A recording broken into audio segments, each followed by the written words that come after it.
In the stillness of this moment, you find yourself at the threshold of an ancient mystery. A gentle hush falls over the world around you, as if even the night is listening in reverence. Beyond the veil of ordinary sight, beyond the clamor of day-to-day worries, there lies a whisper, the soft, magnetic hum of a secret waiting to be remembered. It is the sacred code of wealth, a code not written in any book or carved in any stone, yet inscribed in the very essence of the universe and in the deepest chambers of your soul. You may sense it now as a tingling in your heart, a warmth blooming with each breath you take. Perhaps you feel the slightest vibration in the air, a sign that something profound is drawing near. This feeling is no coincidence. It is your inner wisdom stirring, awakening to the call of abundance that has always been with you. As the stars shimmer above and the earth breathes below, you become aware of a guiding presence, the ageless spirit of prosperity inviting you on a journey. In this relaxed, receptive state, you can hear it speak in a language older than words, carried on the silence between your breaths. Allow yourself to drift gently on that silence. Feel the weight of your body being cradled by the bed or chair beneath you as every muscle softens.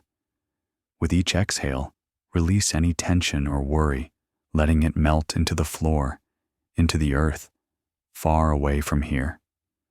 With each inhale, draw in the tranquil night air and imagine it filled with shimmering golden light, the very light of abundance and calm. This light fills your lungs, your heart, and spreads through your entire being. You are safe, you are supported, and you are exactly where you need to be. In this sanctuary of stillness, your conscious mind can gently step aside. The gateway to your subconscious, the inner temple of your spirit, is opening now. And as it opens, the sacred code of wealth begins to reveal itself to you, not through strain or effort, but through a softening, an allowing, a quiet inner knowing. It comes as a loving breeze that carries the scent of possibility, as a melody that rings with truth. Listen with your heart now. Can you hear the distant echo of prosperity, calling your name on the wind of the cosmos? This journey is beginning, a journey that spans from the stars above to the treasures within your own heart. You stand at the dawn of a new understanding. The sacred code of wealth is all around you, woven into the fabric of creation. And slowly, with each word that flows into your awareness, you are remembering this code. Welcome, dear soul, to the beginning of a profound transformation. Relax, trust, and allow the journey to unfold. The sacred code of wealth is about to ignite within you. Introduction. The adventure you are embarking upon will gently blend ancient spiritual wisdom with modern understanding, all in service of unlocking true prosperity in your life. As you listen, you will discover that wealth is far more than a number in a bank account or the coins in your pocket. Wealth is an energy, a vibration, a living flow that moves through your life and the world around you. In this immersive journey, you will learn how to attune your mind and spirit to the frequency of abundance, how to harness energetic laws that silently govern the flow of money and opportunity. You will gain insights into the sacred relationship between your inner world and your outer wealth, understanding that every thought, emotion, and intention you hold is a strand in the web that weaves your financial reality. As the narrative unfolds, you will be guided through the core principles of the sacred code of wealth. These principles are like keys, each key opening a door to greater prosperity and freedom. You'll encounter ideas both mystical and surprisingly practical. the law of vibration, which reveals how your personal energy frequency can attract or repel prosperity. The power of magnetism, which shows that what you deeply feel and believe acts as a beacon, drawing wealth towards you effortlessly. The codes of value and flow, which illuminate how giving and receiving, gratitude and generosity, form a continuous cycle that multiplies what you have. With each principle, you are not just learning intellectually, you are aligning your energy. Even as you simply listen in a state of relaxation, these truths begin to sink into your subconscious mind, planting seeds that will grow into new habits, new opportunities, and new levels of abundance. This journey is also filled with stories of transformation, original parables of individuals much like you, who faced challenges and discovered the power of these sacred wealth codes. Through their journeys, you will see reflections of your own potential. You will meet characters who transcend scarcity and fear, who learn to dance with the rhythms of the universe, and who manifest prosperity through shifts in their energy and mindset. Their stories are your stories too, for as you hear them, your subconscious mind will identify with their victories and internalize the lessons they learn. In a gentle, almost imperceptible way, you are rehearsing these triumphs in your imagination, training your mind to follow the same pathways of success. Moreover, woven into this script are sacred practices, simple yet powerful rituals, visualizations, and exercises that you can use to anchor these principles into your daily life. Think of them as daily rites of abundance, ways to consistently tune yourself to a prosperity mindset. From heartfelt journaling practices that reveal hidden beliefs and cultivate gratitude, to visualization techniques that align your energy with your highest financial goals, these practices will serve as your tools for transformation. They are invitations to actively participate in the creation of your wealth destiny, marrying intention with action in a way that feels inspired and spiritually nourishing. As you immerse yourself in this narrative, allow the words to wash over you like a gentle tide. You don't need to consciously memorize or grasp every concept right away. Your deeper mind, your intuitive self, is already absorbing the meaning behind the words, aligning with the vibrations they carry. If you find yourself drifting in and out of sleep, that's perfectly okay. In fact, it is in these relaxed states, between wakefulness and dreaming, that your subconscious is most open to positive suggestion and new ideas. So feel free to let go and drift, knowing that each insight, each positive affirmation of wealth and worth is finding its way into the core of your being. By the end of this journey, a subtle yet powerful transformation will have begun within you. You will have awakened aspects of yourself that resonate with abundance. Old doubts or limiting beliefs about money may begin to crumble and fall away, replaced by a calm confidence in your ability to attract and create prosperity. You will carry with you not just knowledge, but a new energy, a sacred alignment with the flow of wealth in the universe. This is the path of least resistance and greatest allowance, where you step into your role as a conscious creator of your reality, guided by ancient wisdom and the truth of your own limitless nature. Now take a deep, slow breath in and release it softly. Feel yourself stepping across the threshold, leaving behind the old stories of not enough and stepping into a realm of infinite possibilities. Together, we will walk through the doorway into a sacred space of understanding and empowerment. Welcome to the sacred code of wealth. Your journey of discovery and transformation begins now. Core principles. Now we delve into the heart of the sacred code of wealth, the foundational principles that underlie all creation and accumulation of prosperity. Think of these principles as the pillars of a temple, each one strong and vital, supporting the grand sanctuary of abundance you are building within your life. These are energetic laws of wealth, truths that remain constant whether or not we are aware of them. By bringing them into your awareness now, you begin to align yourself with their power.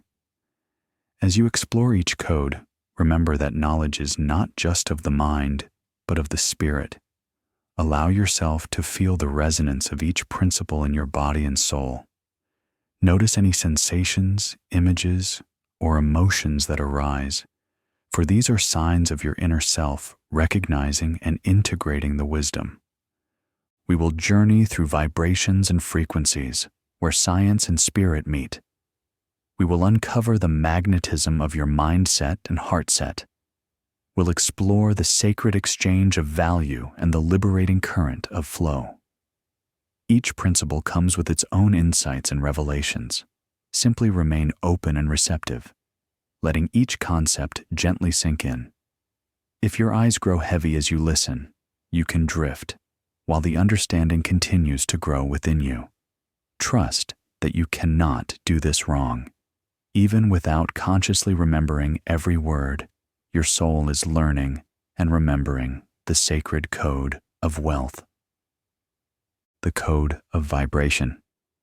Everything is energy. At the most fundamental level of reality, everything is energy. This is not just a spiritual saying, but a truth echoed by modern science. Every atom, every particle, every cell in your body and object in your room is in constant motion, vibrating with energy. We live in an ocean of vibrations, a vast field of frequencies where like frequencies naturally resonate with each other. The code of vibration is the understanding that your thoughts, emotions, and beliefs carry their own vibrational frequencies, and these frequencies influence the world around you. Just as a pebble dropped into a pond sends ripples outward, the energy you radiate from within creates ripples in the quantum fabric of the universe, attracting experiences that match the tone of those vibrations. Take a moment to sense your own energy now. You might imagine a gentle humming or glowing field around you, your personal vibration. When you feel emotions like love, gratitude, or joy, your field vibrates at a higher, lighter frequency. When you feel fear, anger, or despair, the vibration is lower and denser. There is no judgment here, just awareness. The sacred code teaches that wealth itself has a high, expansive vibration. Think of the feeling of abundance. It's uplifting, open, generous. To attract wealth, then, is to tune your inner vibration to that same frequency of abundance. Much like tuning a radio dial to catch a specific station, you adjust your mindset and feelings to match the channel where prosperity plays. You may wonder how this tuning is done. It begins inside you with subtle shifts, choosing gratitude over dissatisfaction, hope over doubt, trust over worry. Each time you gently redirect a negative thought and cultivate a positive one, you are raising your vibration. Each time you focus on what you already have and appreciate it, you amplify the energy of abundance within you. It's as if your heart starts to sing a melody of, I have, I am provided for, I am open to more. And the universe, listening to that melody, responds in kind. This isn't a forced or fake positivity. It's a genuine energetic alignment. Even now, as you listen, you can allow an image of something or someone you deeply appreciate to arise in your mind. Feel that warmth of gratitude and notice how your body responds. Perhaps your chest feels lighter or a small smile forms. In this state, you are tuning yourself to abundance. Ancient spiritual traditions have always taught about the power of our inner state. For example, the Hermetic teachings from millennia ago declared, as within, so without, and described the principle of vibration, stating that nothing rests everything moves. Modern science, too, suggests that even solid matter is mostly empty space filled with energy. When you truly grasp this, it becomes clear that your inner energetic state is not separate from the physical wealth you experience. They are part of one continuum. So if you seek to change what you have or what you experience in terms of money, the most profound change begins at the level of vibration, within your own thoughts and feelings. This is empowering, because it means you don't have to wait for the outside world to change first. You hold the dial in your own hands. By gently elevating your inner frequency, you begin to shift the energy field in which your reality is formed. As you embrace the code of vibration, remember that small, consistent shifts matter more than occasional leaps. Each day, make it a practice to check in with your vibrational state, not in a way of self-criticism, but with curious awareness. Ask yourself, what energy am I embodying right now? If you notice it is tense or low, you can lovingly guide it upwards, perhaps by thinking of something that brings you joy, by stepping outside to feel the natural energy of the earth, or by speaking a gentle affirmation like, "I am worthy and life is supporting me now." Over time, these practices compound. Your baseline vibration rises, and you become like a magnet naturally drawn to people, ideas, and opportunities that match your higher frequency. In this way, wealth finds its way to you with ease, drawn to the light of your elevated energy like moths to a flame. The code of magnetism. Aligning with what you desire. Hand in hand with vibration comes the code of magnetism. While vibration is about the energy you are, magnetism is about what that energy attracts. Imagine yourself as a living magnet. You are constantly emitting an invisible signal, and the universe is constantly responding to the tone of that signal by bringing into your life experiences that match. This is often known as the law of attraction, but here we approach it not just as a mental exercise of positive thinking, but as a holistic alignment of your thoughts, emotions, beliefs, and actions. When all parts of you are congruent and resonating with the idea of prosperity, you become a powerful magnet for wealth in all its forms. Consider how you feel when you say the words, "I am abundant and wealthy beyond measure." If any part of you tenses up or disbelieves that statement, that is a signal of misalignment. The magnetic power activates fully when you truly believe and feel what you desire as if it is already true. This isn't about pretending or lying to yourself. It's about cultivating an inner certainty and expectation of good. Your subconscious mind does not distinguish between a vividly imagined experience and a physical reality. So when you routinely envision yourself living in abundance, feeling the feelings of financial freedom and joy, you are training your mind to accept these as fact. In doing so, you emit a stronger, clearer signal of abundance. Think of times when you've met someone who just seemed incredibly lucky or prosperous. Often, if you look closer, you'll find they carry a quiet confidence about their life. They expect things to work out for them. They believe in their own worthiness to receive. This isn't mere chance. That mindset is a powerful magnetic force. Similarly, if we harbor a deep belief that money is scarce or that we are not deserving of wealth, we unknowingly repel financial opportunities. It's like setting up an invisible barrier that keeps good things away, because on a vibrational level, we are not in harmony with receiving them. The code of magnetism invites you to dissolve those barriers by transforming the beliefs that created them. One way to align magnetically with wealth is through the practice of assumption. This means assuming the feeling that your wish has been fulfilled.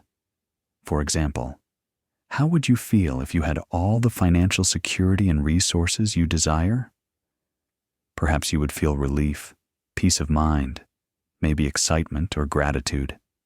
Now, rather than postponing those feelings for a future day, you practice feeling them right now. You let the feeling of relief wash over you as if it's already done. When you do this sincerely, you shift your state from wanting, which can sometimes be a vibration of lack, into having, a vibration of abundance.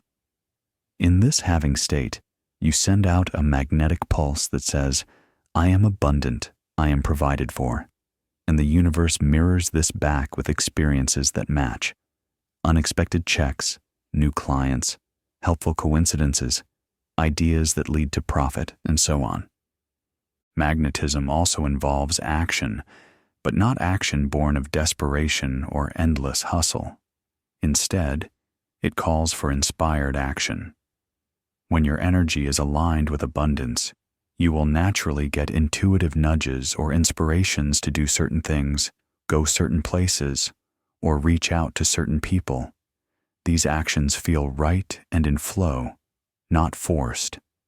They carry the magnetic charge of your alignment, and thus they tend to yield results that seem almost magical. It's as if the universe is working with you, opening doors as you walk towards them. Contrast this with uninspired action, working hard from a place of fear or lack, which often leads to burnout and frustration, like pushing against a closed door. Through the code of magnetism, you learn that being comes before doing. When you become the abundance you seek on the inside, your actions on the outside naturally become effective and potent. As you absorb this principle, allow yourself to imagine the possibilities of living with this magnetic alignment. See yourself moving through life as if guided by an inner compass that always points toward your highest good. Feel how liberating it is to trust in your worthiness and to know that the universe is a friendly place, eager to deliver blessings into your open hands. The more you align and trust, the stronger your magnetic field becomes. And just like a magnet that grows in strength, you begin drawing larger and more abundant experiences into your reality. This is not a feat of logic, but of spirit, a sacred dance between you and the forces of life. With the code of magnetism, you become the author of your experience, attracting and receiving with grace and ease. The code of value: giving, worth, and the exchange of energy. Wealth in the world is fundamentally an exchange of energy, a dance of giving and receiving. The code of value teaches that wealth flows to those who understand and participate in this exchange with an open heart. At its simplest, money is earned by providing value.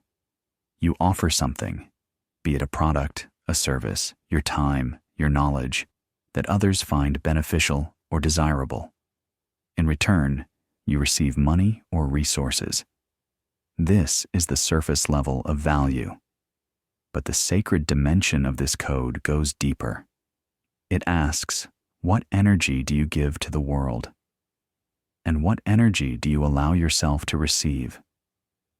To truly live this code, first consider the value you are offering, not just in your job or business, but in your very being. When you do your work with love, when you treat others with kindness, when you create something that inspires or helps, you are generating positive energy. This energy is not lost.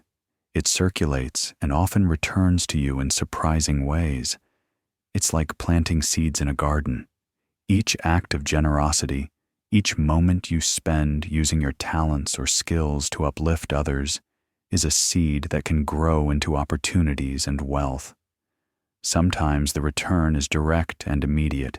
Other times it comes later or from a different source.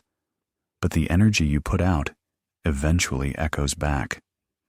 This is why many spiritual teachings emphasize generosity and service as paths to prosperity. When you give freely from a place of genuine care or passion, you align with the abundant flow of the universe, which is always circulating and expanding. Now, consider the other side of the exchange, receiving. For many, this is surprisingly the more difficult part. We might find it easier to give support, compliments, or gifts than to receive them. But the code of value reminds us that receiving is just as sacred as giving. If you offer value but are closed off to receiving, you effectively dam the river of abundance. Wealth might pool around you, but it cannot fully enter your life if you do not permit it. Sometimes, deep down, people feel unworthy of receiving large sums of money or abundant good. These feelings of unworthiness are energetic blocks. They send out a subtle message that says, "I don't deserve this," which can repel the very prosperity you seek. Part of embracing your value is recognizing that your time, energy, and talents are worthy of ample compensation and reward. You are inherently deserving of good things. Not because you worked yourself to exhaustion or proved yourself beyond doubt, but because you exist and are a unique expression of life. That alone is precious and valuable. Think of the sun and the earth. The sun gives light and warmth generously each day without discrimination, and the earth receives it, using that energy to allow life to flourish. In turn, the earth gives back by growing plants, which feed animals and humans, and the cycle continues.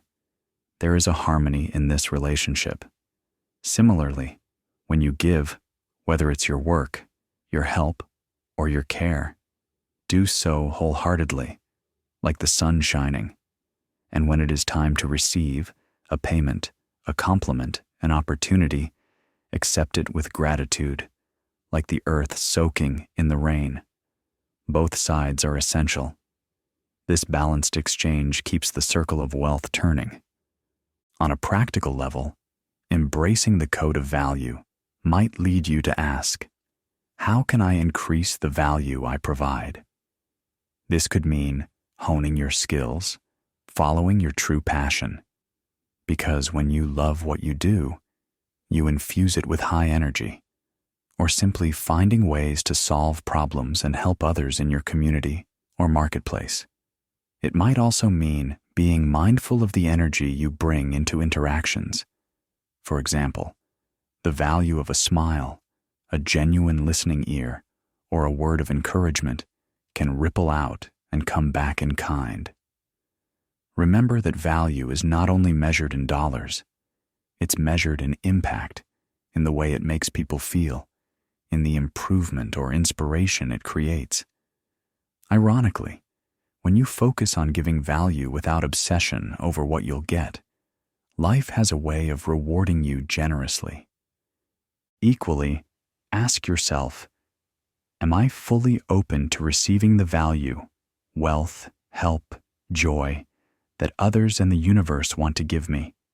If you sense any resistance, perhaps a discomfort when someone offers you a gift or an inability to accept praise, gently explore that. Often, simply acknowledging and affirming, "I am worthy of the gifts of life," begins to dissolve the block. Practice saying yes to small offerings. Let someone buy you lunch, accept assistance when it's offered, allow compliments to land without deflecting them. These small yeses are like opening the windows of your home to let fresh air in. They signal to the universe that you are ready to receive on a larger scale. As you honor the value in yourself and others, you create a fertile ground where wealth can take root and grow robustly, nurtured by the constant interchange of giving and receiving. The code of flow: currency, circulation, and trust. The final core principle we will explore is the code of flow. If you've ever heard money referred to as currency, you've already encountered a hint of this truth. The word currency shares its root with current, implying movement, like water flowing in a river or electricity through a wire. Wealth is not a stagnant pond, it is a flowing stream, and it thrives in movement and circulation. The code of flow is about trusting the natural movements of giving and receiving, saving and spending, work and rest in your financial life. It's about releasing the need to grip money with fear and instead learning to dance with it as a partner in the rhythm of life. Imagine holding a handful of fine sand. If you squeeze it tightly in your fist because you fear losing it, what happens? It starts to slip through your fingers. But if you hold it with an open palm, the sand remains with you. Money often behaves in much the same way.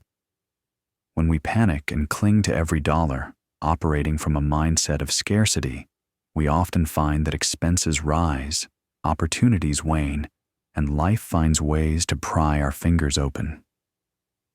This is not to say one should be reckless or never save. Rather, it's about balance and trust. Holding on out of fear can block the natural flow of more coming in.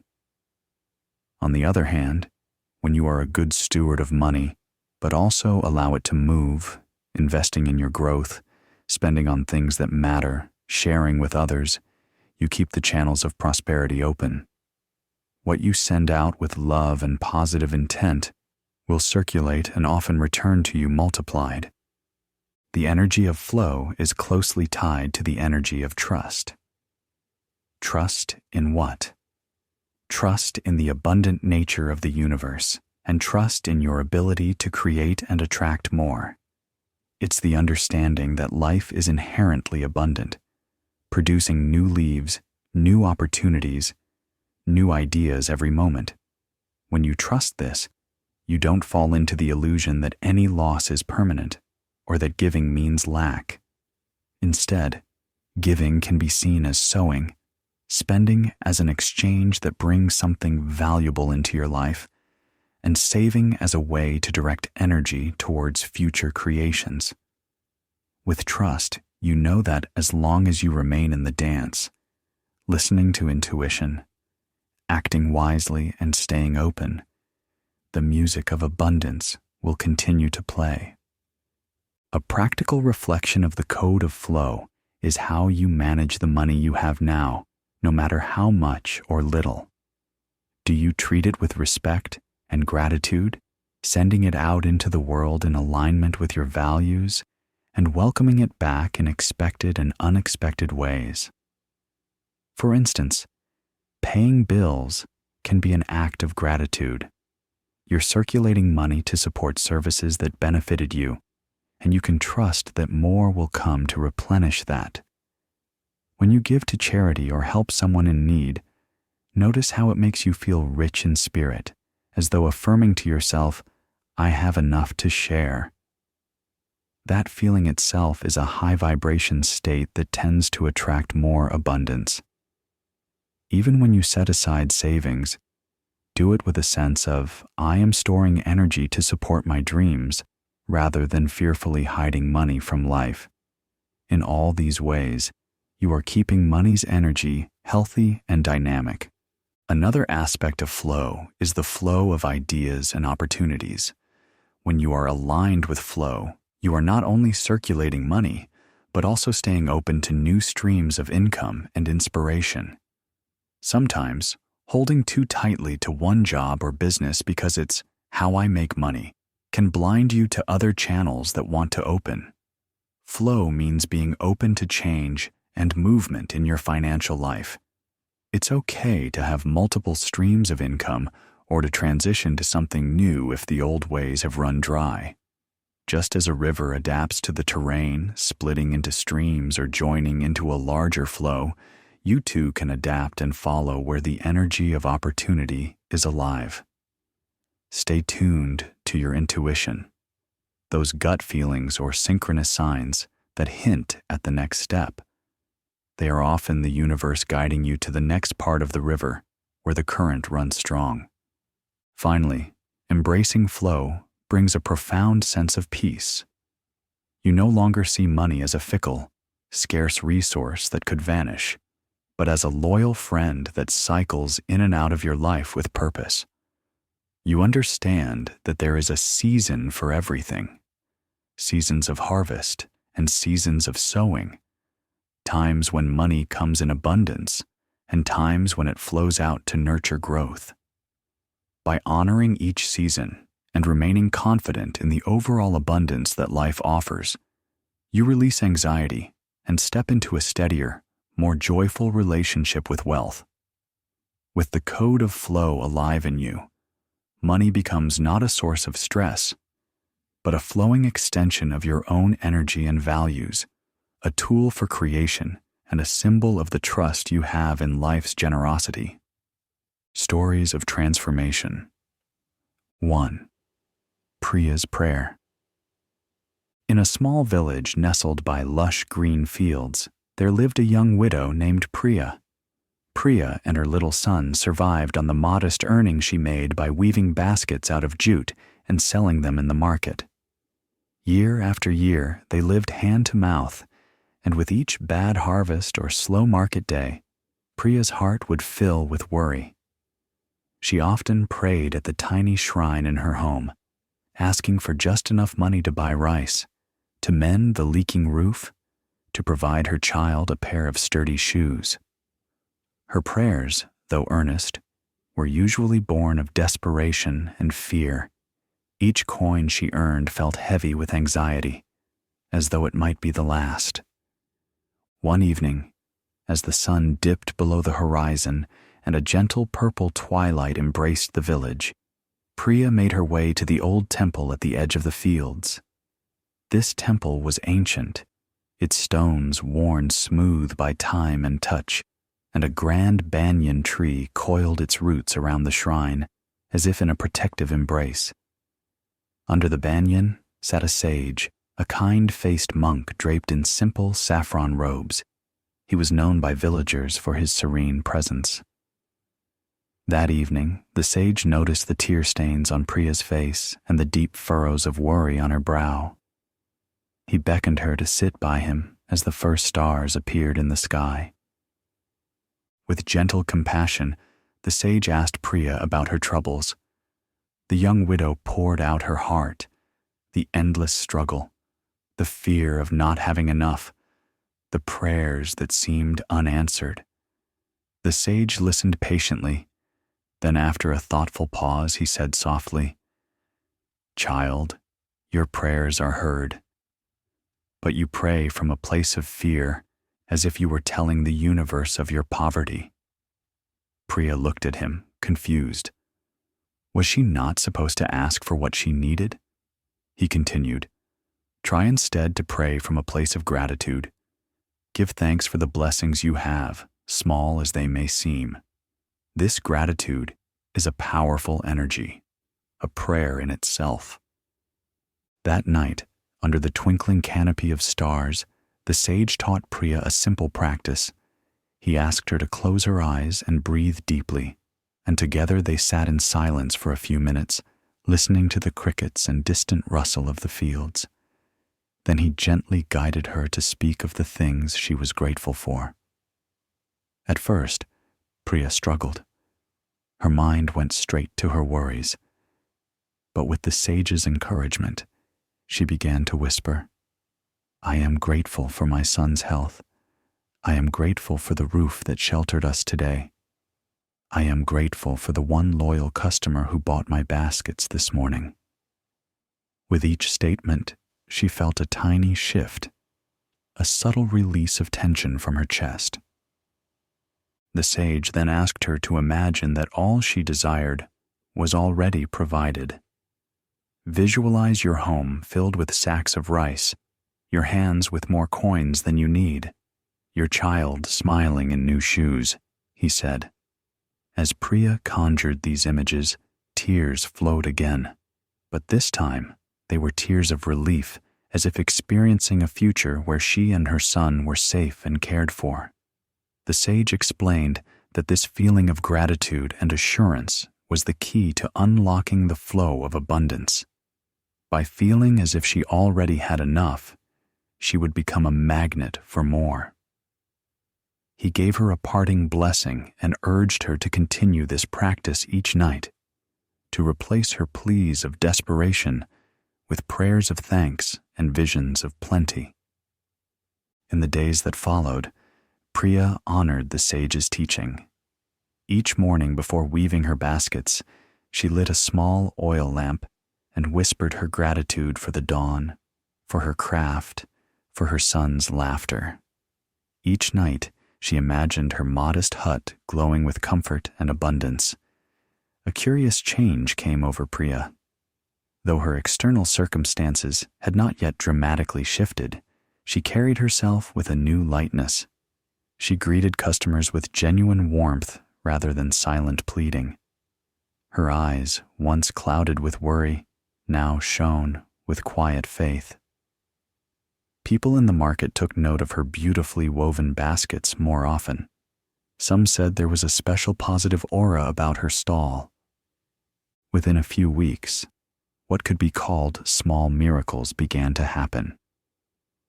A merchant from a nearby town passed through the village market and was struck by the quality of Priya's baskets. He offered her a standing arrangement. He would buy her entire stock each week to sell in the town, ensuring she had consistent and higher income. On another occasion, the village head, impressed by Priya's diligence, offered her a spare plot of land beside his home where she could grow vegetables to eat and sell. Opportunities and helpful people seemed to appear from nowhere, aligning with her needs almost perfectly. One night, as Priya put her son to sleep, he looked up at her and said, "Mama, you look happy." Priya realized it was true. She felt something she hadn't in a very long time, secure and content. Kneeling by her little shrine that evening, she gave heartfelt thanks, not just for the prosperity blooming in her life, but for the journey that taught her the power of gratitude and belief. She understood now that in changing the energy she radiated, from fear to faith, from desperation to thankfulness, she had changed the course of her fate. Her prayers were indeed answered the moment she started speaking the language of the sacred code, the language of trust and gratitude. Priya's story spread quietly through the village, inspiring others to shift how they prayed and how they viewed their lives. And under the ancient banyan tree, the wise sage smiled, knowing that one more soul had unlocked her inner wealth and opened herself to life's abundant grace. 2. Daniel's surrender. Daniel was a man of ambition and drive. In the bustling city where he lived, he was known as a workhorse, the kind of person who believed every success had to be earned with long hours and sheer force of will. He ran a small consulting business and dreamed of making it big, yet year after year, he could barely keep it afloat. Daniel tried every strategy he came across. He networked aggressively, worked late into the night, chased prospective clients with relentless determination, and constantly read books on business tactics. But despite all the struggle, his client list hardly grew, and the contracts he did land often fell through unexpectedly. It seemed like the harder he pushed, the more stuck and exhausted he became. Late one night, after a disheartening day where a promising deal had slipped away at the last minute, Daniel sat alone in his dim office. Paperwork was strewn about, coffee cups lined the desk, silent witnesses to his efforts. He felt a knot of frustration and desperation in his chest. In that quiet moment, as the city lights twinkled outside his window, Daniel admitted to himself something he never had. "I don't know what else to do. I've done everything." It was a moment of profound honesty, and with it came an unexpected wave of release. He sank back in his chair and closed his eyes, tears of fatigue welling up. In the silence that followed, he felt a strange sense of peace in acknowledging his exhaustion. Without realizing it, Daniel had taken the first step of surrender, letting go of the constant mental fight. As fate would have it, the next day Daniel bumped into an old acquaintance, Elena, at a local cafe. Elena had once been a stressed-out attorney, but had left the corporate world to become a life coach and meditation teacher. Over coffee, Daniel confided in her about his struggles. Elena listened kindly and then said, "I used to live in that state of permanent hustle and anxiety too. It wasn't until I learned to get out of my own way that things changed." Curious and a bit skeptical, Daniel asked what she meant. Elena explained how she discovered that her relentless effort and worry were actually creating resistance in her life. By constantly forcing and fretting, she had been telling the universe she didn't trust it, and she had been so tense that she couldn't see the subtle opportunities or intuitive nudges guiding her. Intrigued and with little to lose, Daniel agreed to attend one of Elena's meditation workshops the following weekend.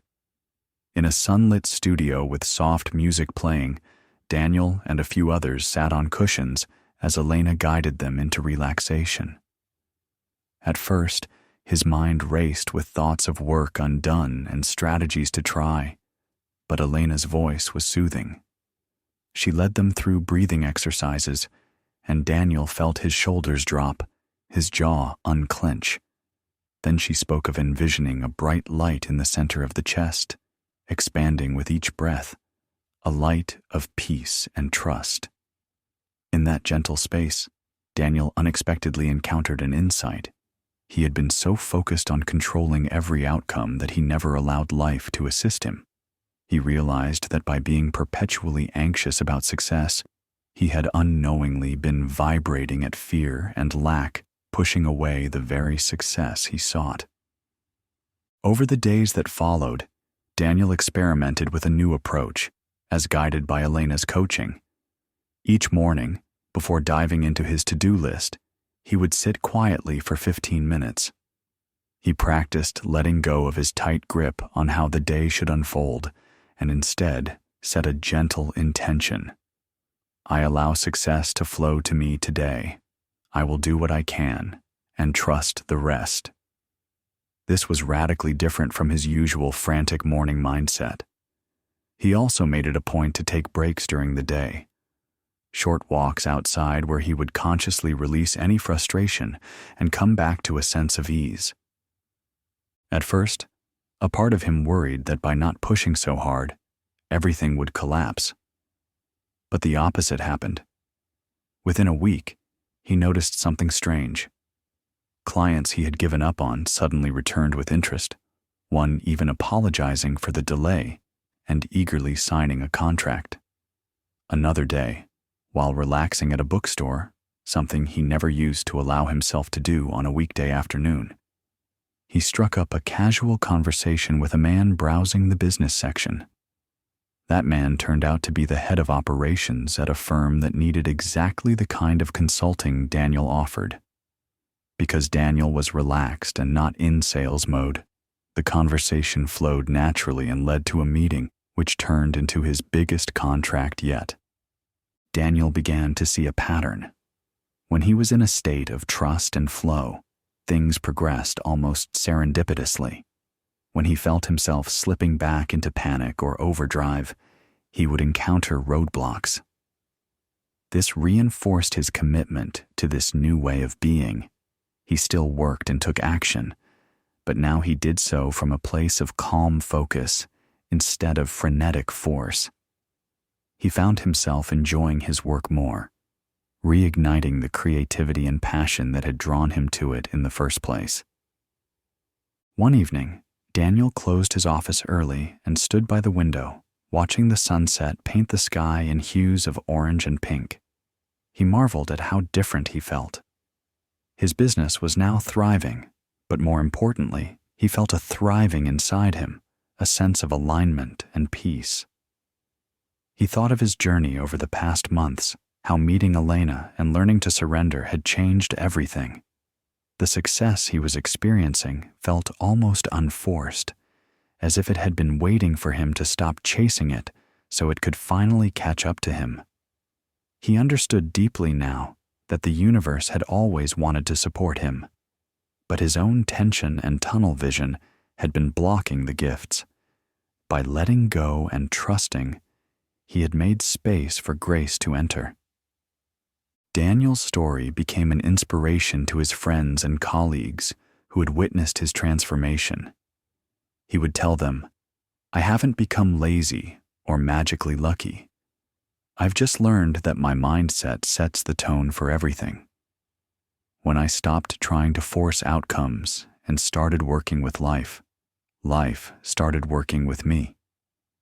This is how Daniel unlocked part of the sacred code of wealth, through the power of surrender and alignment.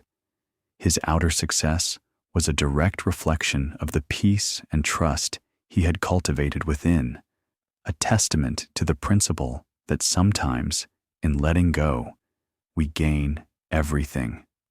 3. Gabriel's gift. On the outskirts of a small town, there was a humble carpenter named Gabriel. He was a simple man with calloused hands and a warm smile, known for crafting sturdy wooden furniture. Gabriel didn't have much in terms of money or property. His home was a little cottage that also served as his workshop. Yet, he was rich in generosity and spirit. If a neighbor's roof was leaking, Gabriel would be the first to climb up and repair it, asking nothing in return. If a family down the road couldn't afford a table for dinner, he would quietly leave one of his handcrafted tables at their door under cover of night. People often told him, "You give too much for a man who has so little." But Gabriel would just laugh softly and say, "I always have enough to share." There came a year when the economy in the town turned rough. Work was scarce, and many villagers struggled, including Gabriel. Orders for new furniture dwindled, and Gabriel had barely any income. He traded what he could for food and essentials, but as the months went on, his savings dried up. Winter was approaching, and Gabriel found himself worrying for the first time in years. He had given away so much. Now, his own cupboards were nearly bare. One cold evening, he sat by the hearth of his cottage, a small fire crackling. His hands, which were always busy carving and building, were still. He felt a heaviness, a fear that maybe those naysayers were right, that perhaps he had been foolish in being so free-handed. As snow began to fall outside, a knock sounded at Gabriel's door. On his stoop stood a traveler, cloaked and shivering. The man's horse had thrown a shoe a mile back, and he had trudged through the snow hoping to find shelter.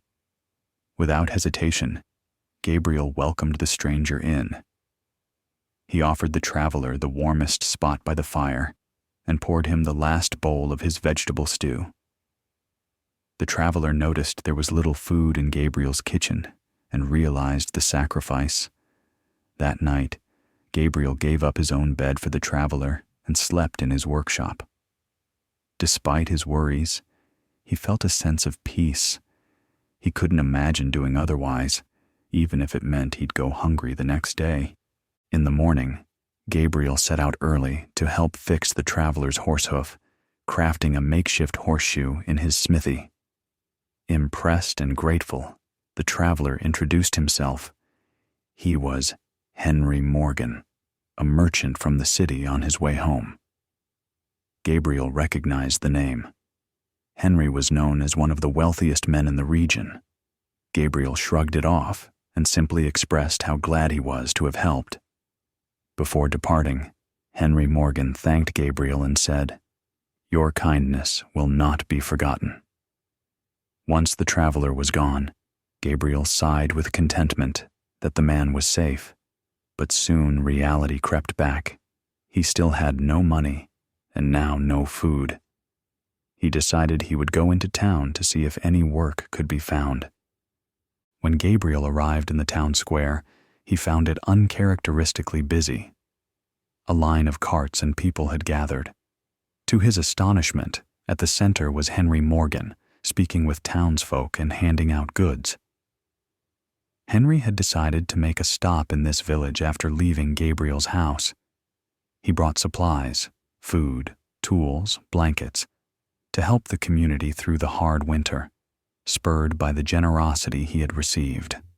Gabriel watched as the merchant distributed these gifts freely, his heart swelling to see his struggling neighbors receiving what they needed. Then Henry Morgan saw Gabriel in the crowd and beckoned him. In front of everyone, he said, "This is the man who inspired me to give today." Gabriel opened his home and heart to me without knowing who I was or what I had. In honor of his selflessness, I have a gift for him as well. Henry gestured, and two of his attendants brought forward a wooden chest. They opened it to reveal new woodworking tools, the finest Gabriel had ever seen, and stacks of quality timber. "I noticed your tools were worn, my friend," Henry said warmly. "May these help you continue your good work. Also, here's a purse of coins to commission a set of furniture from you when spring comes. I have a feeling your craftsmanship will do well in the city." Gabriel was speechless. The crowd broke into cheers and applause, not only for the generous merchant, but for Gabriel, whom they all knew deserved this kindness. Tears in his eyes, Gabriel managed to thank Henry sincerely. That day, Gabriel returned home with a wagon full of timber and tools, more than enough to see him through the winter and restart his trade with vigor in the spring. Over the following weeks, Gabriel crafted some of his best work ever, using the high-quality wood and instruments. He fulfilled Henry's commission, and true to his word, Henry helped Gabriel's pieces find popularity in the city. By the next year, Gabriel's carpentry business was flourishing, but what never changed was his generous heart. If anything, having more only made him give more.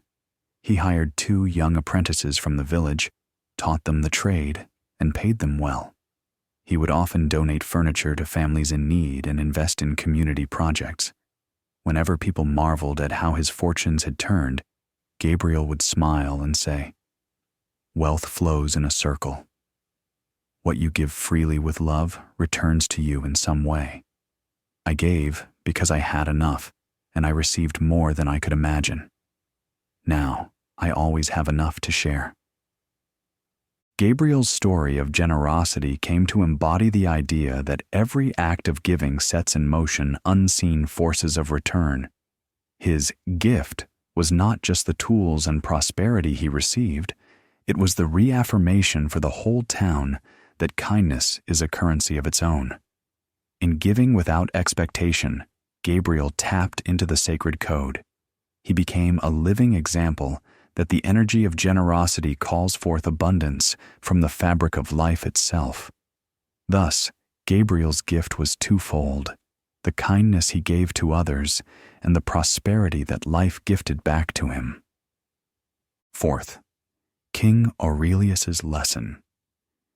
In a faraway kingdom, long ago ruled King Aurelius, a monarch famed for his vast wealth.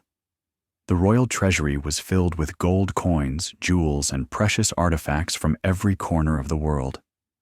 Despite this abundance, King Aurelius was never satisfied. He levied heavy taxes on his people to keep the coffers overflowing, and was known to be a stern, distant ruler. The common folk struggled under the weight of these taxes, yet out of fear and reverence, they spoke little against the king. Still, in the privacy of their homes, many cursed their misfortune and the king's greed, and a heaviness hung over the kingdom, like a dark cloud. One day, a wise hermit arrived in the capital city. He was an old man with a long silver beard and eyes that sparkled with youthful mischief. He set up a small table in the bustling market and began giving out gold coins to any beggar or child who asked, drawing astonished murmurs from the crowd. When curious townsfolk inquired why he did this, the hermit laughed and said, "I cannot keep what isn't truly mine. All gold belongs to the earth, and the earth shares it freely. Why shouldn't I? His behavior soon caught the attention of the king's guards, and he was brought before King Aurelius, accused of causing unrest by giving away money that surely must have been stolen from the treasury. Standing in the grand hall, under marble pillars, the hermit met the king's glare with a friendly smile. "Old man," King Aurelius scoffed, "every coin in this realm is under my reign. What makes you think you can toss around gold as if it were pebbles? Where did you get this gold?" The hermit bowed and replied, "Your Majesty, I assure you, I stole nothing. The gold coins I give were mine to give, gifted by life's grace. But let me ask you, what truly makes them yours or mine? In the grand scheme, are we not both stewards rather than owners?" The court gasped at the hermit's boldness. King Aurelius frowned, yet he was intrigued by the hermit's words instead of enraged. Not many dared speak so philosophically in his presence. The king leaned forward on his throne and challenged, "You speak of stewardship. If I am a steward of this wealth, to whom do I owe it? My ancestors fought for this land and its riches. It is by right of power that this gold is mine." The hermit nodded gently. "Yes, by power and law it is yours. Yet, observe the state of your kingdom. Are your people thriving? Does the land sing with prosperity, or do I sense a cloud of lack and resentment?" Murmurs echoed through the hall. The king's advisers shifted uneasily, for they knew the hermit spoke truth. King Aurelius, pride-wounded, declared, "I have given my people strong walls to protect them, an order to ensure peace. What they do with their prosperity is their own affair."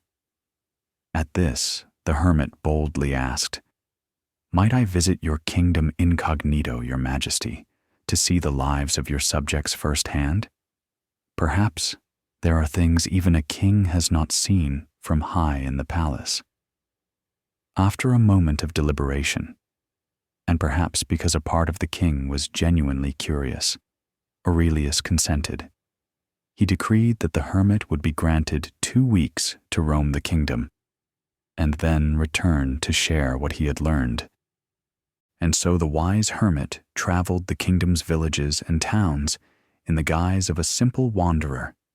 He saw children with sunken cheeks and farmers with broken tools they could not afford to replace. He saw markets quieter than they should be, people buying only bare essentials. He helped a midwife deliver a child in a cold hut because the family couldn't pay for a doctor. He shared bread with an old soldier who had served the kingdom but now begged for coins in the street. Everywhere the hermit went, he listened to the people's stories and felt their suffering, but also noted their kindness to one another, the way they shared what little they had. He realized the heart of the kingdom still beat strong, but it was starved of resources that lay locked in the royal treasury. When the hermit returned to the palace, King Aurelius was eager to hear his report. In the throne room filled with nobles and guards, the hermit spoke plainly. "Your people are hard-working and good-hearted, but many are barely scraping by. The wealth of the land is dammed up here in the capital, in your treasury and the estates of a few, while the fields dry and the villages languish.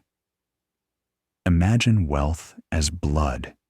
If it only clots in one place and doesn't flow through the body falls ill. My king, your kingdom is ill, and the cure, the sacred code you must learn, is flow." A silence fell. No one had ever spoken to the king this way, yet Aurelius did not explode in anger. The hermit's earnestness and the truth of his words resonated. Something in the king's stern heart shifted. He recalled memories from his youth, of his father telling him that a king's true treasure was the happiness of his people. Words he had long pushed aside in his quest for power. Over the following days, to everyone's surprise, King Aurelius enacted remarkable changes. He reduced the heavy taxes, declaring that the recent harvest and trade gains would be shared by lowering the burden on the people. He commissioned massive projects to repair and improve irrigation canals for the farmers, funding it from the royal coffers. He ordered granaries of the palace open to ensure no family went hungry through winter. And he started visiting the towns himself, often accompanied by the hermit, to personally oversee these improvements and speak with the citizens. The effect was like rain on parched soil. The kingdom seemed to breathe easier overnight. With more coins in their pockets, people could afford to invest in better tools, seeds, and goods. Markets bustled with life again. The energy of hope replaced the dour resentment. Over time, King Aurelius noticed something else. As the prosperity of the common folk grew, so did the prosperity of the kingdom as a whole. Trade increased because production increased. New businesses sprang up. Even the royal treasury, which he had feared would dwindle by giving back, began to fill from the healthy economic activity. It was as if, by releasing the flow of wealth, the kingdom created more wealth for everyone, including the king. One evening, King Aurelius stood on his balcony overlooking the vibrant city. The sunset painted the sky golden, matching the fields of grain swaying beyond the walls. The hermit stood beside him. "You were right," the king admitted quietly. "Wealth is not meant to stagnate. I held it too tightly, and it was choking my kingdom. In learning to let it flow, I feel freer. My people thrive, and so do I." The hermit simply bowed. This is the sacred code many kings fail to learn. In truth, wealth is a responsibility and a current. Let it move through you, and all will be nourished. Try to trap it, and all will starve, even the one who hoards. King Aurelius, transformed by this experience, earned a new reputation in the years that followed: Aurelius the Generous. His kingdom entered a golden age of prosperity, not because of conquest or exploitation, but because of wise stewardship and the empowerment of his people. The hermit eventually departed on another journey, but before he left, King Aurelius built a fountain in the city square in the hermit's honor. Water cascaded perpetually from it, a reminder to all who saw it of the principle of flow. Engraved at its base were the words, "Abundance flows freely for the good of all." And for generations, parents would take their children to see the fountain and tell the story of how a wise hermit helped a mighty king unlock the sacred code of wealth, transforming not only a kingdom, but the king's own heart. 5. Arya's Song. Arya had a voice that could silence a room, not with volume, but with its beauty. From the time she was a little girl in her mountain village, singing to the goats and birds, everyone said her voice was touched by the divine. However, life's hardships often drown out the songs of the heart. As Arya grew, her family fell on difficult times, and she moved to a bustling city to find work, setting aside her dreams of singing on a grand stage. By her mid-20s, Arya was working long hours as a seamstress in a garment factory. It paid her rent and put food on her table, but each night she returned to her tiny apartment with aching fingers and a heavy heart, feeling a world away from the melodies that once made her feel alive. In that big city, among towering buildings and busy streets, Arya felt anonymous and small. She rarely sang anymore, except quietly to herself on lonely evenings. The city was full of talented people, and she believed making a living as a singer was a childish fantasy. Yet, sometimes as she drifted to sleep, she would dream of standing under bright lights, singing her heart out. And in those dreams, she saw joyful faces in the audience and felt an immense love flowing through her voice. One summer, the city announced a cultural festival, a week of markets, performances, and arts to celebrate the community. The factory where Arya worked even closed for a day so workers could enjoy the festivities. Arya wandered the colorful fairgrounds, marveling at street performers, dancers, and musicians. She lingered longest by a small stage where singers took turns performing. Something stirred within her as she watched a young man strumming a guitar and singing soulfully. It wasn't just admiration, it was a longing, a reminder of a piece of herself she had shelved away. Almost without thinking, Arya began to hum along softly. A few passers-by stopped to listen, noticing the clear, sweet notes coming from her. A kindly older woman, who was organizing the performances, overheard Arya humming.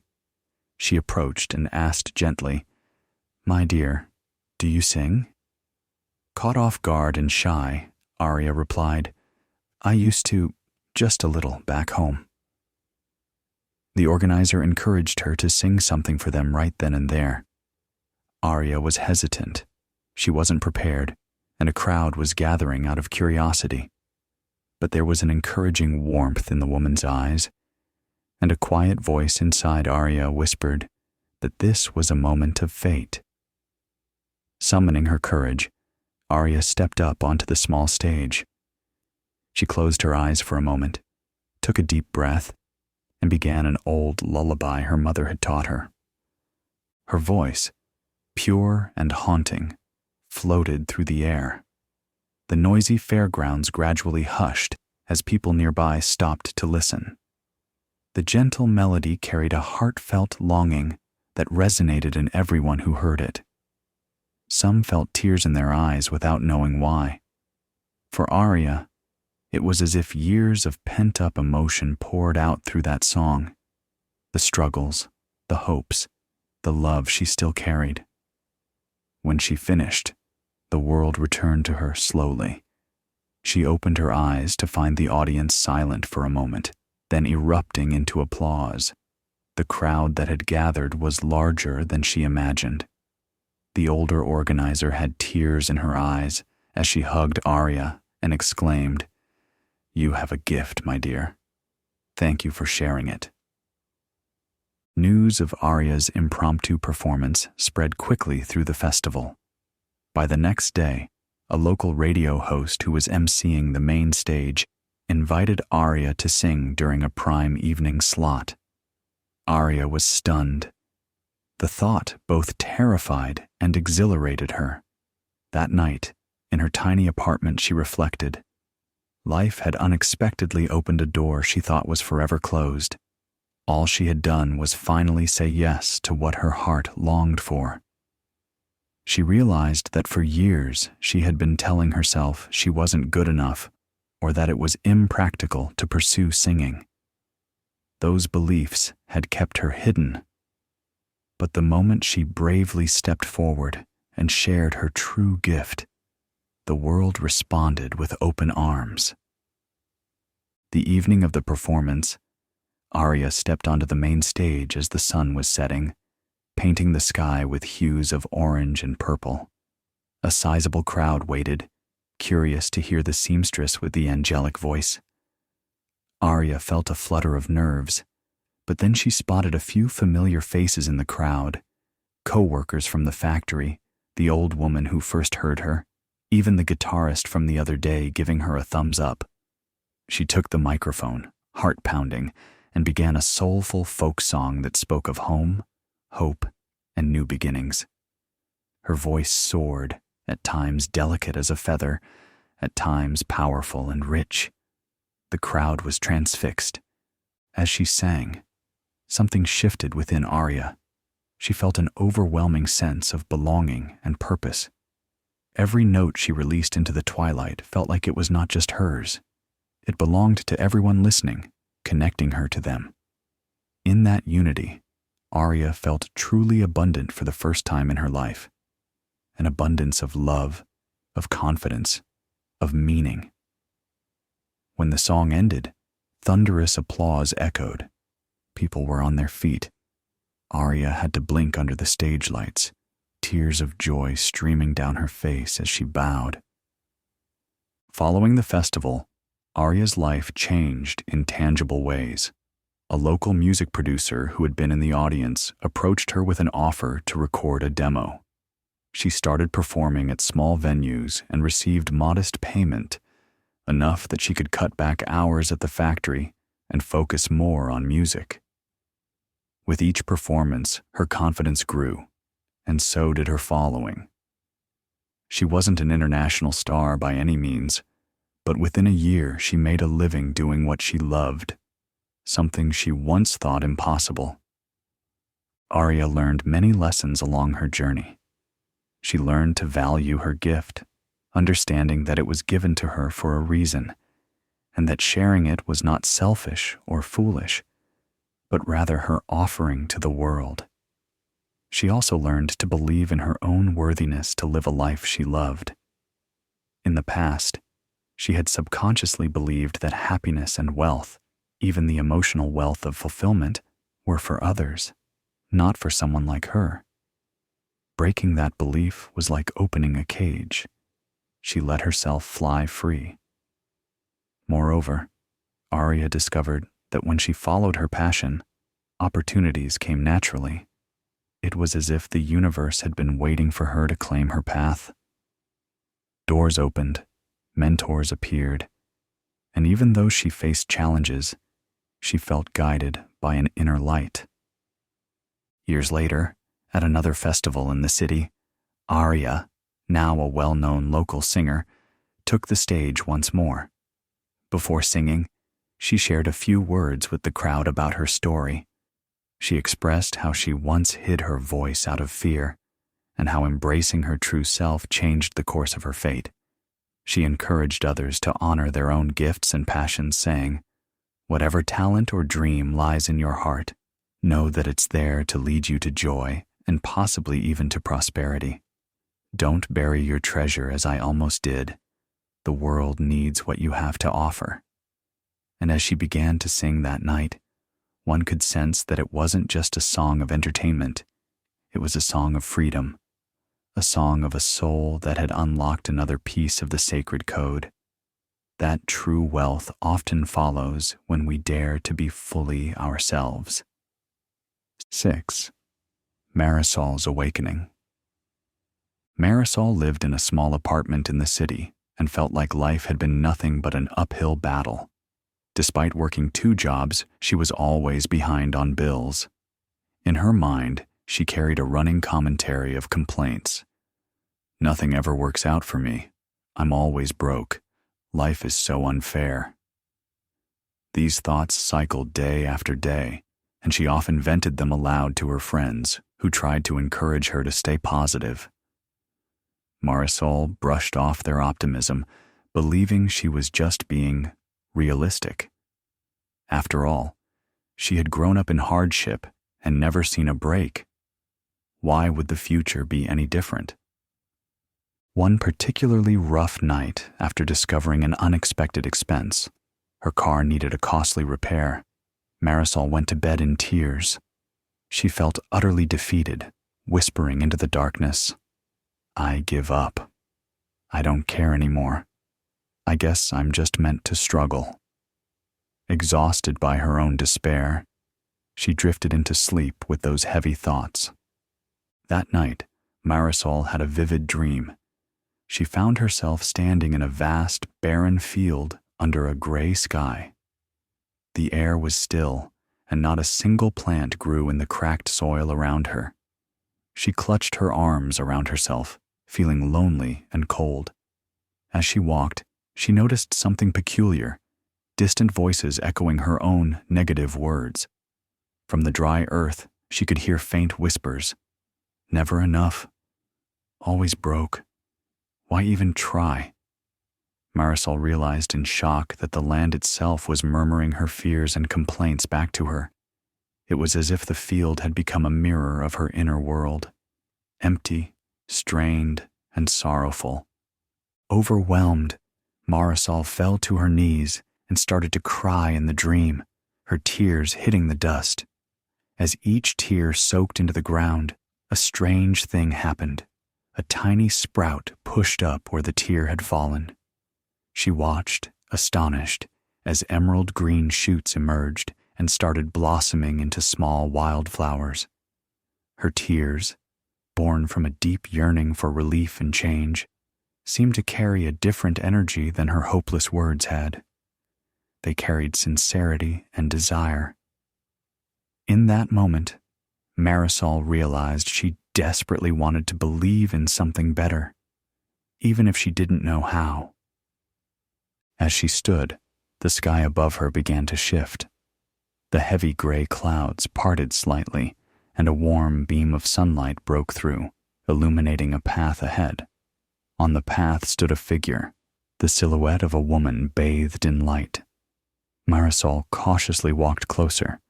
As the woman came into focus, Marisol gasped. The woman looked like her, but older, confident, and radiant. It was as if Marisol was seeing a future version of herself, one who was thriving.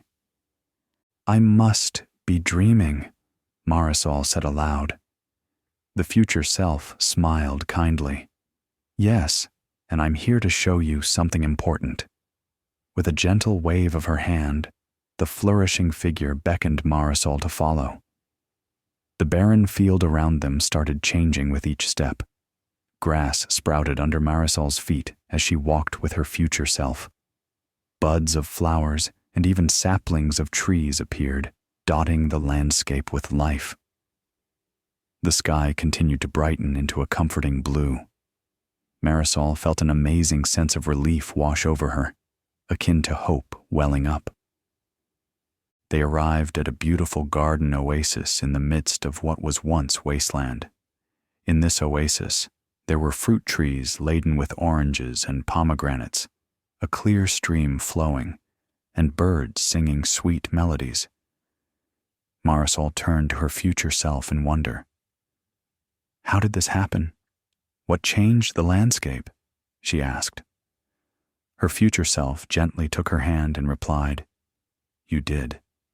This place is a reflection of your inner world, Marisol. The moment you allowed yourself to hope and believe, even just a little, you watered this world with new energy. Those negative thoughts were like a poison drying everything out.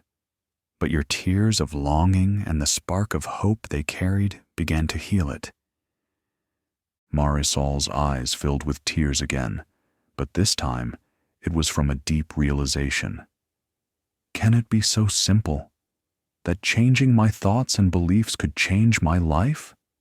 Her future self led her to the stream and gestured to the water. "Look here," she said. Marisol gazed into the stream, and in its reflection she saw scenes from her life if she continued as she had been, complaining, expecting the worst.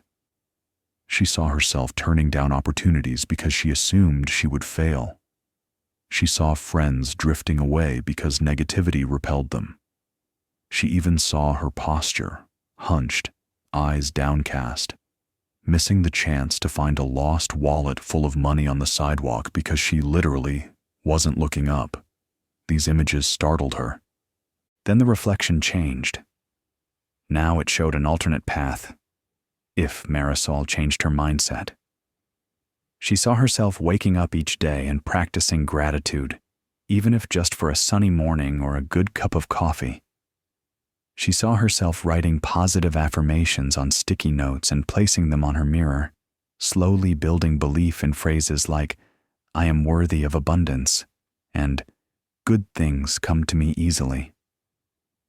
In these visions, her face looked brighter. Her smile came more often. She saw herself taking a chance on applying for a higher-paying job that she previously thought she couldn't get, and getting it.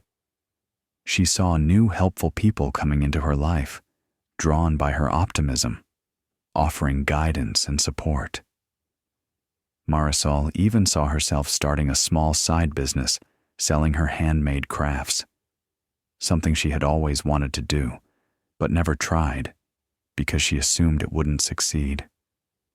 With her new attitude, that side venture flourished, supplementing her income and filling her with pride. Tears streamed down Marisol's face as she watched these possibilities.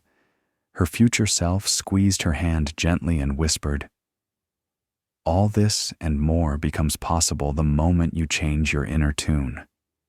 The universe has been listening to your every word and thought, treating them as requests. You were unwittingly requesting hardship by focusing on it. Change your request, and you change what life delivers." Marisol felt as if a veil had lifted from her eyes.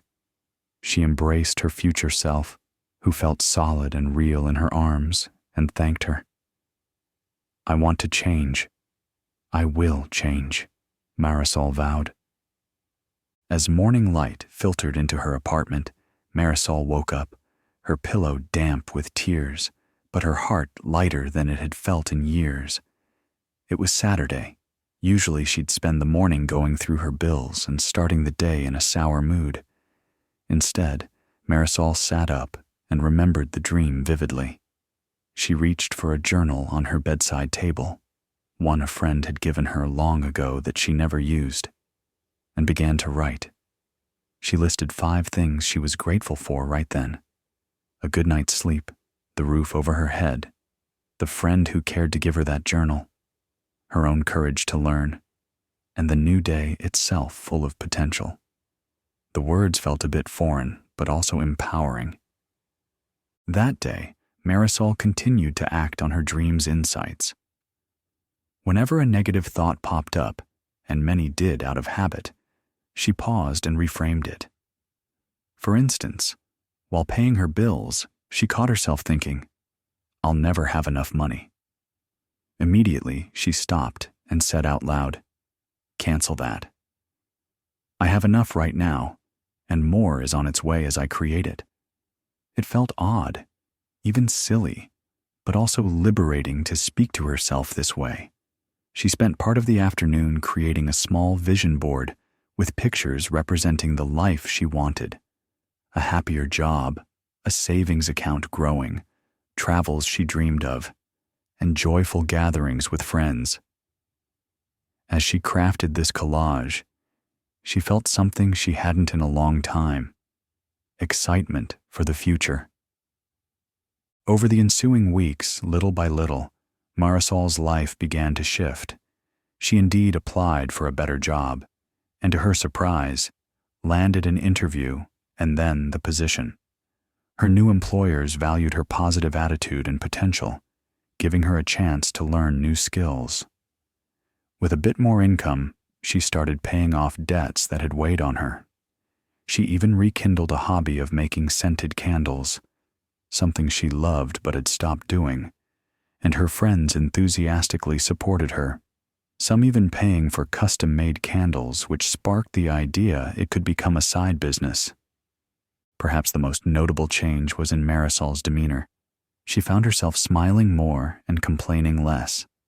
Challenges still arose, but she responded differently. If the car broke down again, instead of cursing her luck, she took a deep breath and affirmed it would be okay, that maybe something good would come of the delay. Perhaps she would meet someone useful or learn something new. This shift in energy was contagious. Colleagues and neighbors gravitated toward her, commenting on how uplifting it was to talk with her lately. One evening, months after that pivotal dream, Marisol sat in her living room packaging a set of candles an online customer had ordered. She paused and looked around. There were still things she was working towards. She wasn't rich overnight, and life was by no means perfect, but she felt rich in a way that brought tears of gratitude to her eyes. The richness of a hopeful heart, of a mind now tuned to possibilities rather than problems, and of each day feeling like a friend rather than an enemy. She recalled the barren field in her dream and compared it to how she felt now. She had cultivated a garden inside herself, and it was blooming more abundantly with each passing day she nurtured it. Marisol's awakening taught her and those around her a profound truth. Our reality often mirrors the landscape of our minds. By weeding out the thorns of negativity and watering the seeds of hope, gratitude, and positive expectation, she transformed her life experience.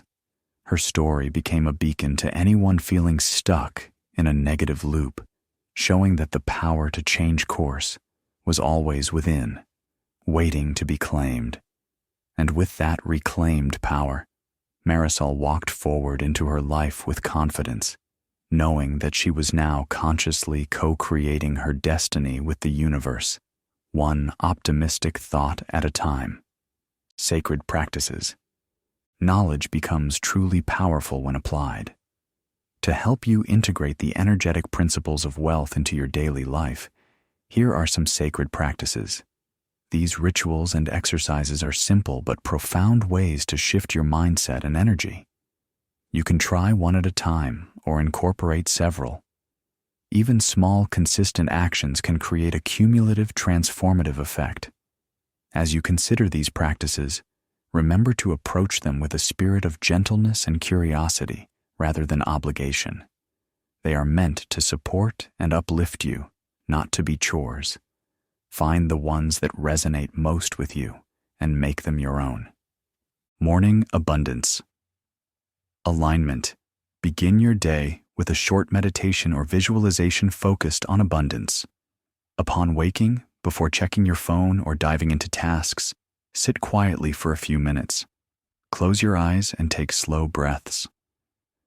Visualize golden light filling your body and imagine this light is the energy of prosperity. Set a simple intention such as, "Today I align with the flow of abundance," or "I will see opportunities and reasons to feel wealthy today." You can also mentally rehearse your day going well. See yourself handling tasks with ease, perhaps receiving good news or feeling appreciated. This practice tunes your vibration first thing in the morning to one of positivity and receptivity, making you a magnet for good as the day unfolds. Gratitude. Journaling. Take time each day to write down things you are grateful for. This can be in the morning to start your day on a high note or in the evening to reflect. Use a special notebook or journal dedicated to abundance. List at least 5 things you genuinely appreciate. They can be as basic as a warm cup of tea or as significant as a supportive friend. Additionally, include future blessings in your gratitude as if they are already present. For example, "I am grateful for the financial freedom I am creating."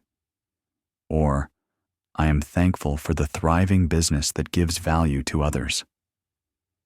Feeling gratitude for what you desire, as though it's already achieved, powerfully signals to your subconscious and the universe that you trust in these outcomes. Over time, this journaling practice shifts your default perspective from lack to abundance, as you train yourself to continually notice and expect the goodness in your life. Affirmation and self-talk. Practice. Your words have power, especially the words you repeat regularly to yourself. Create a set of positive wealth affirmations that resonate with you. These could include phrases like, "I am open to receive unlimited abundance.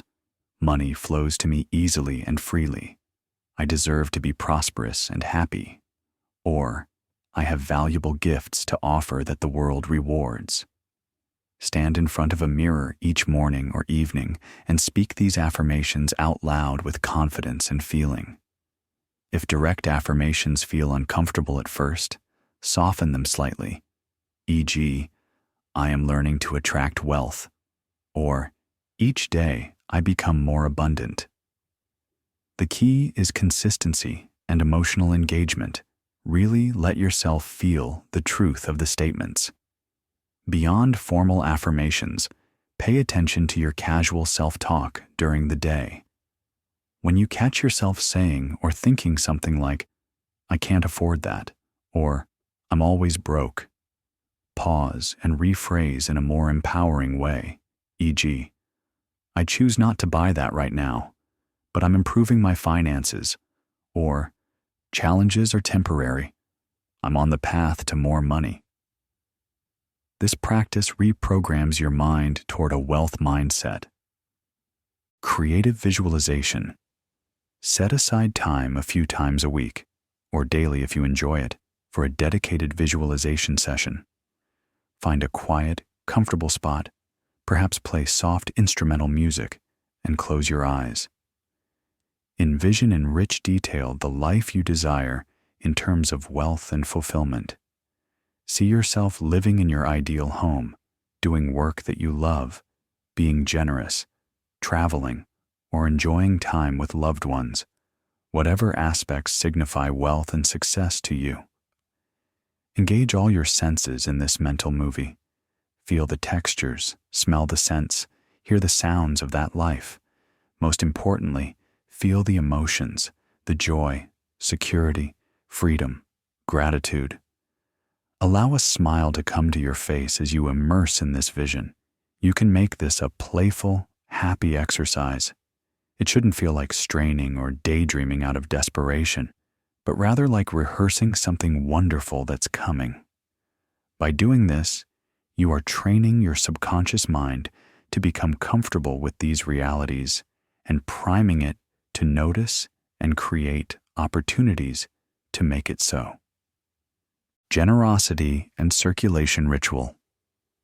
Put the code of flow into direct practice by regularly circulating some of your money or resources in a way that feels good to you. This could mean setting aside a certain small percentage of your income for charity or to help someone in need. Even 1 to 5% can be powerful. Alternatively, practice spontaneous generosity. If you feel an impulse to treat a friend to lunch or donate to a street performer who brightened your day, follow that impulse. The amount is less important than the spirit of giving. When you give, do it with an inner statement of, "There is plenty more where that came from," and genuinely feel joy that you can contribute. This not only helps others, it reinforces in yourself the belief that you are abundant, since you have the ability to give. Over time, you will likely notice that as you keep money flowing out with love, more flows back in, sometimes from unexpected sources. It's a way of actively participating in the cycle of abundance. Environment of abundance. Align your physical surroundings with the energy of wealth. This can be as simple as keeping your living and workspaces clean and organized, which allows energy to flow freely and signals respect for what you have. Consider creating a small wealth corner or altar in your home, a spot where you place symbols of abundance, like a bowl of coins, a thriving green plant, a citrine crystal, or images that represent prosperity to you. Each time you see this space, it will remind your subconscious of your intention to be prosperous. Also, take care of the items you already own. Mend clothing, polish your shoes, keep your wallet tidy with your cash organized. These acts send a message that you value your resources and are ready for more. Another aspect is personal presentation. You need not wear expensive clothes, but keep yourself groomed and wear something that makes you feel confident and abundant. The way you carry yourself, shoulders back, head high, can shift your internal state, helping you embody abundance in any situation. Money appreciation ritual. Transform the way you handle money on a regular basis. The next time you pay bills or make a purchase, do it with gratitude. Instead of feeling annoyance or scarcity when money leaves your account, consciously thank the service or product you're receiving and affirm that your money is supporting your life and the lives of others through the salaries or businesses it goes to. When you receive money, your paycheck, a gift, or even found change, take a moment to silently say, "Thank you, more of this please," as if acknowledging a gift. Some people literally bless their money by touching it and imagining it multiplying or doing good as it circulates. You might also set a weekly check-in with your finances that you frame as a self-care ritual. Light a candle, play calming music, review your budget or accounts, and celebrate each improvement or goal achieved, no matter how small. By building positive emotions around the management of money, you dissolve fear and invite more abundance. Evening reflection and release. End your day with a brief practice that both cements positive energy and lets go of any negativity. Before bed, take a few minutes to reflect on the day. Acknowledge any wins. Did you save money, receive a gift, learn something useful, feel especially grateful?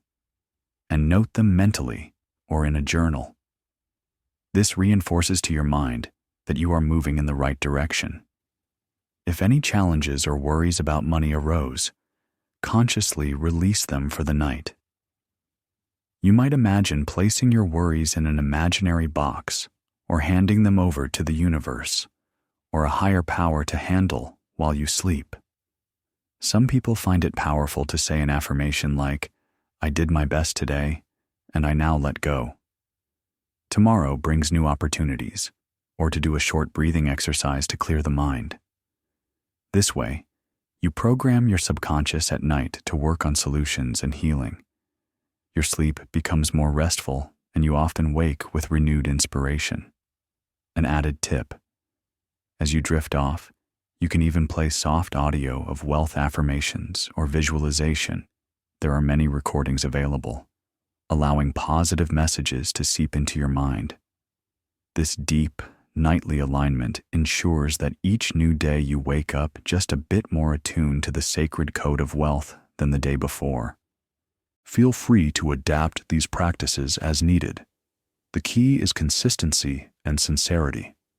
With time, these small daily and weekly actions compound, helping to rewire your mindset and keep your energy aligned with abundance. Remember, the external shifts in your life often follow the internal shifts in your habits and attitude. By engaging in these sacred practices, you are essentially watering the seeds of wealth consciousness within you. Be patient and trust that what you nurture inside will eventually bear fruit in your outer experiences. Closing reflection and integration. As we near the end of this journey, take a moment to recognize the profound shift that has begun within you. You have traveled through mystical insights and heartfelt stories. You've absorbed principles both ancient and new, and gathered practical tools to nurture your growth. Even if you listened passively or drifted in and out of sleep, trust that your inner mind has been listening intently, picking up each lesson and symbol, integrating them in the background. Change is already underway, gently and surely. In this closing moment, we will weave everything together, allowing you to fully embody the sacred code of wealth that you've been awakening. Breathe deeply now, and as you exhale, let any remaining tension melt away. Feel how far you've come in understanding. From the first whisper of that ancient secret at the beginning, to now, where the secret no longer feels separate from you, but a part of your very being. The ideas of wealth as energy, vibration, and flow are no longer just concepts. They are alive within you. Picture, if you will, a gentle golden glow in the center of your chest. This light represents the abundance of love and gratitude you hold. With each breath, see that glow expand. It is warm and comforting, filled with the vibrations of appreciation, trust, and innate wealth. This is your heart energy, forever a magnet for blessings when it's illuminated by gratitude and generosity. Now, imagine above you, around the area of your head, a brilliant white light shining like a halo. This light represents your clarity of mind and empowered beliefs. It contains all the positive thoughts, affirmations, and new perspectives you've embraced. The knowing that you are worthy, capable, and connected to infinite possibilities. Feel this light pouring gently into you, like a waterfall of insight, cleansing away old doubts, and lighting up a new, confident mindset. Your mind and heart lights mingle, creating a harmonious spectrum, the sacred code coming together uniquely within you. From the soles of your feet, sense a grounding energy rising, the energy of the earth that supports and sustains all abundance in the material world. This is the flow and value you give and receive. It is stable, nurturing, and constant. It reminds you that you are always provided for, that life cycles continuously, and what you circulate with good intent will always return in some form. Feel that grounded energy meet the golden glow of your heart and the bright light of your mind. In this union, you are aligned, heart, mind, and body, all resonating with the frequency of abundance. Take another deep breath and recognize that you, yourself, are the living embodiment of the sacred code of wealth now. The code is not somewhere outside to be found. It has revealed itself within you. It shows up in your calm assurance when you think about money, in the kindness you extend, in the creativity you unleash, in the gratitude you practice. Every small choice to think abundantly, every act of trust, every moment of sharing or self-belief, they are the code in action, each one a key, turning in the lock to open new prosperity in your life. As you move forward after this experience, carry this knowing gently. There's no need to force or rush. Simply allow the insights to guide you naturally. Over the coming days and weeks, you may start noticing subtle changes. Perhaps you react to a bill with less fear and more faith, or you seize a chance that you once would have shied away from. You might find people responding to you differently, drawn to the positive energy you now radiate. Opportunities that match your new vibration can appear as if by coincidence. Recognize them as the fruits of your inner work. Remember the stories you heard, like Priya, Daniel, Gabriel, Arya, King Aurelius, and Marisol, and know that their transformations are reflecting back your own potential. You are the hero of your own story, and your transformation is underway. Take pride in how far you've come, and be kind to yourself in the journey ahead. On some days, you may feel your old worries resurface. That's okay. Simply return to your breath. Recall something from this journey, perhaps a favorite principle or a practice that resonated, and let it recenter you. Each time you realign, you strengthen the pathways of abundance in your consciousness. Over time, the ups and downs smooth out, and wealth, in all its forms, flows with greater ease. Now, if you are listening to this at bedtime, you can drift off to sleep whenever you wish, knowing that these positive seeds are planted deep in your subconscious soil. Your dreams may even carry insights, guidance, or simply the comfort of this new perspective. If you are awake and alert, you can emerge from this session refreshed and inspired, ready to act on the wisdom you've gathered. Either way, the integration is happening. There is nothing special you need to do except to trust yourself and the universe. In closing, take one more slow, nourishing breath. Breathe in confidence, abundance, and peace. Breathe out any remnants of fear or scarcity. Let them go. Feel the gentle smile on your face and the warmth in your heart. A new chapter in your life is beginning, one guided by the sacred code now imprinted in your spirit. May you continue to grow in prosperity, wisdom, and joy.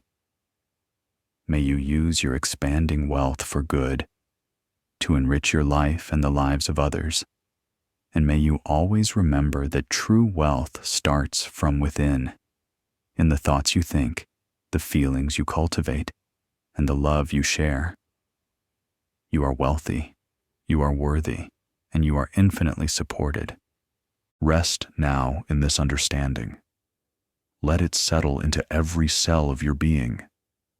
When you wake, whether from sleep or from this meditative journey, you will carry a piece of this magic with you, shining from behind your eyes, guiding your decisions, and uplifting your experiences. This is your inner treasure, one that can never be taken away, the sacred code of wealth alive in you. Blessings and sweet dreams.